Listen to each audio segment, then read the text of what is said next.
the hosts of the most hypothetically. That's right. And welcome to Safe Time Talk. Yeah, Safe Time Talk. We are inside today. Yeah, we changed locations a bit, mainly because every 2 episodes we decide to change the scenery.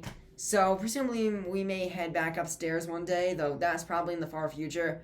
But we mainly took a break because of an ear infection that I had. Yep. It made me sick to the point where we couldn't even record it. But we're back! Yep, we're back. And we have a heavy topic today. Today we're talking about sex, or sexual relationships in general. That's right. And for the parents, remember, Safe Time Talk is that time when we listen to listen, not listen to respond. We zip the lip and we take it all in so that we can, Listen to listen. Listen to listen. Listen only. Right, exactly.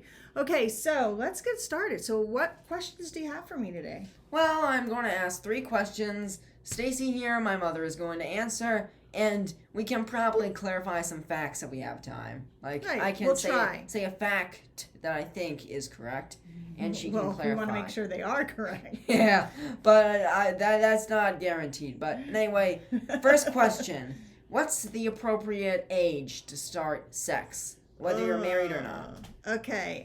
If you're married, then you can have sex anytime. Yeah. But, as long as you're over the age of 18, you can be married and all that. But anyway,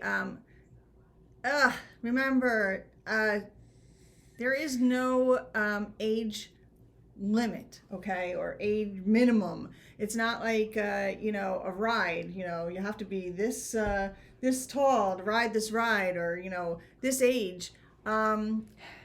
It's personal. Yeah. All I can say to you as my son, that I want you to wait until you're emotionally mature, not just physically mature, but emotionally mature. It's a heavy thing, especially your first time.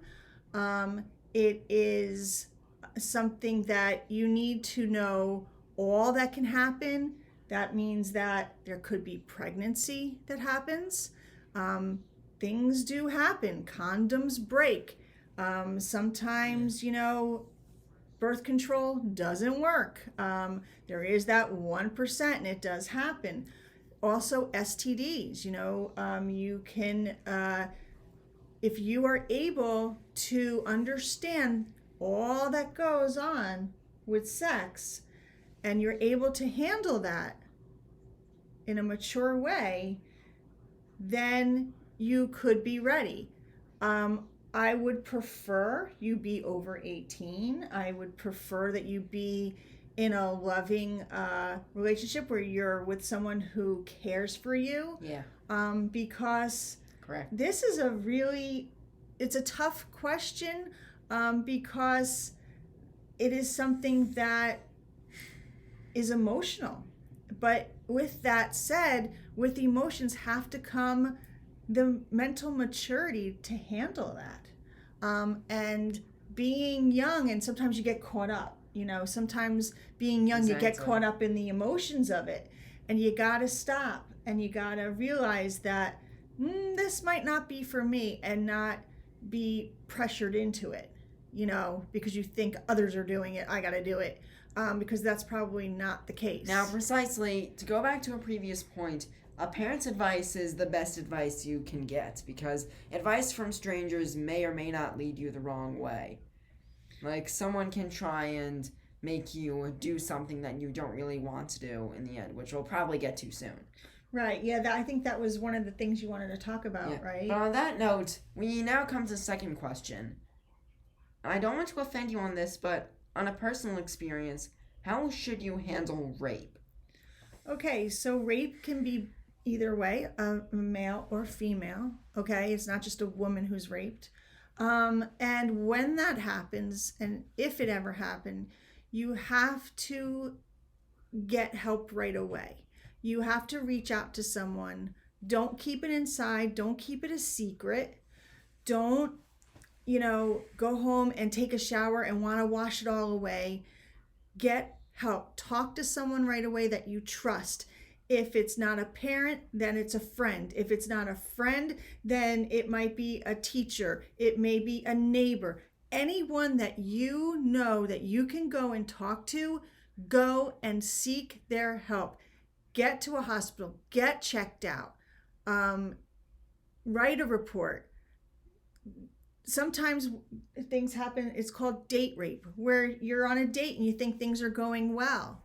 And then all of a sudden, the person that you're with pressures them, puts themselves, on top of you, and it happens, and it's not your fault. Know that right away. It is not your fault. It's not about you. It's about the person. It's about, it's about them having the power. They want power over you. So don't think that it's your fault, even though you're going to start thinking that, but you have to realize it's not your fault, and get the help you need, and get not only help physically, but mentally. You're going to need that to help you to be able to trust again, to be able to live your life again, because it's traumatic. It's very traumatic.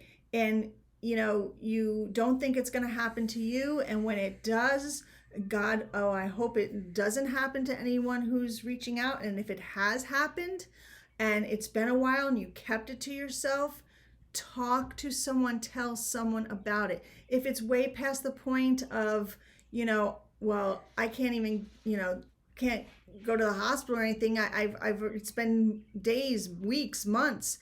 That's fine, but go get the mental help you need, okay? Go get the mental help you need, because you're gonna need that to move forward. You may not feel like it's affecting you now, but it will. It might come off in, you may be very short-tempered, or maybe you've just decided that you were exuberant life and now you're just kind of like a wallflower. You don't wanna talk to people. It's different for everybody. It's very different for everyone, and you need to talk it out with someone, and preferably, a counselor or a psychologist. But it is devastating. It is something that stays with you, and you need to get the help. And don't put yourself down. Don't think you're less than. You are stronger than it, and you will get through it, and you will be stronger for it, okay? But you are not alone. This has happened to many people, and mental health is better than no help at all. Exactly. All right, so now moving on to our third and final question.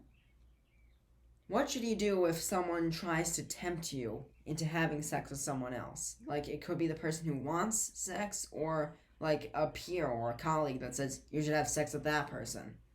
Right, so like that peer pressure of, hey, we're all having sex, you should have sex, and all that, and or if someone's wanting to do it, but you don't want to do it, don't do it.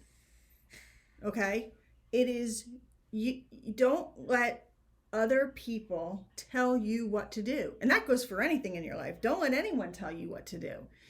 It is personal. Sex is personal, and you don't have to do it if you don't want to. You don't have to do it ever.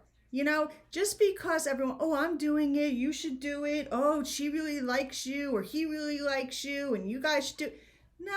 No, it's not about anybody else. People shouldn't assume, is what we're trying to say. Because Right. sometimes there are people who are best friends with a male or a female. Like, we can have a male who's best friends, or at least good friends, with a female, and people just instantly assume that they're in love. They tied the knot, they're in a romantic relationship, they're having sex, and they have like 16 children or something. Well, yeah, there's a lot of people, right, you're right, in that people just assume, because they're dating, they're having sex, and especially just because one's a male and the other's a female. At a young age, they think that. And the love is love. So it's just not between a man and a woman. It's between a woman and a woman, and a man and a man. It's different for everyone. And it doesn't matter if it's heterosexual sex, homosexual sex. Sex is sex. And if you're not ready for it, you're not ready for it and you say no, and no means no, and don't be pressured into it. And if, at all, because it's a personal choice.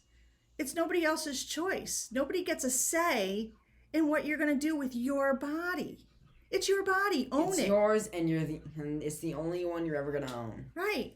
So you don't want somebody else telling you, because it's your responsibility of what happens to it. If you get sick, it was your responsibility. You shouldn't have done it then. It's like your house, except you can't replace it. Exactly. Right. You can't replace your body. You have one body. Take care of it, and don't be pressured into it. Don't feel like, oh, I've got to do like everybody else. No, because you know what? They're probably lying anyway.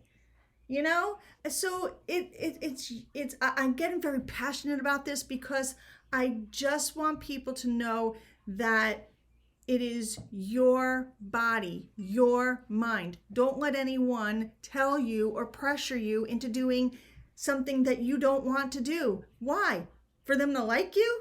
If they're making you do something like this or want you to do something like this to be their friend, they're not worth just it. Using you. Right, they're not worth it. I'm getting very passionate about it because you are. I just don't like it when people, peer pressure. I don't like that whole peer pressure thing. I think people should just appreciate people for who they are. And if you're somebody who's like, I choose not to have sex, I want to be, for you, this was from my parents and I want to pass it to you. Yeah. High school is, your last hurrah, kind of. It's the time when you should be in all the clubs that you can be, or finding out what you really like to do. If it's drawing, if it's sports, if it's writing, if it's reading, if it's whatever it is. This is your time, your last time to be a kid. Hold on to being a kid as long as you can. Because once you lost it, it's gone for good. It's gone. You can't. Just like virginity, per se. Exactly. Once, you can't get your virginity virginity back. Once you lose virginity, you can never get it back no matter how hard you try. Exactly. Your first time is your first time. Yeah. And you can't take it back. You don't get a redo.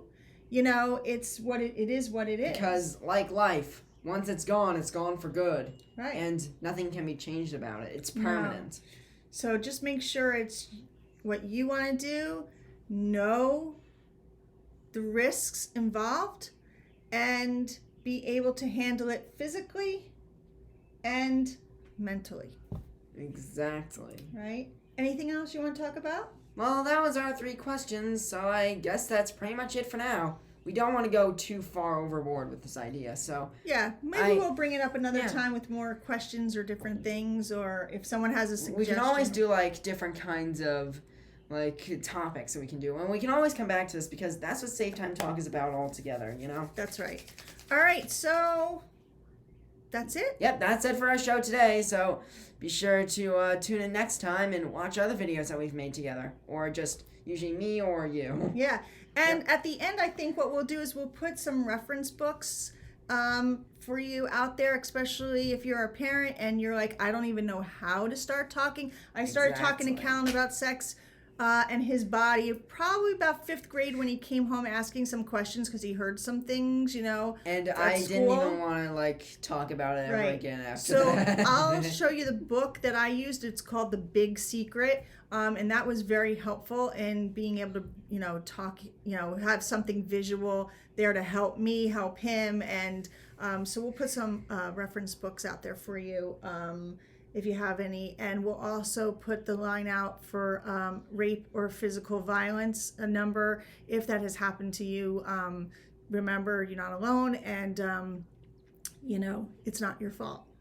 Yeah, that's it for now. Okay. So, until next time, this has been Safe Time Talk with our 2 hosts of the most. Goodbye! Bye, everyone!